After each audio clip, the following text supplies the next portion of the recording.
zoberiem jednoručky, láhnem si na lavičku, vystriem ruky a lopatky zatiahnem k sebe a budem ich držať celý čas tak zatiahnuté. Treba si dávať pozor na to, že keď budem dotlačať jednoručky smerom hore, tak aby som tie lopatky neroztiahol od seba a nevytlačil ramena dopredu. Dobre? Preto sú dôležité tie lopatky stále mať zatiahnuté. Takže idem dole, nádych, s výdychom to vytlačam hore.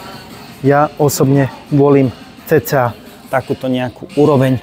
A ešte jeden veľmi dôležitý point, tie dlane jemne vyrotovať smerom dnu, aby jednoducho neboli tie ruky úplne rovno, lakte, aby nešli úplne do strán, ale jemne vyrotovať smerom dnu a takisto tie lakte idú cca do 60 stupňového uhla.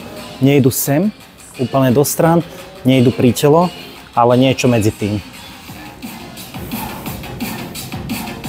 Takže ruky vyrotovať jemne dovnútra,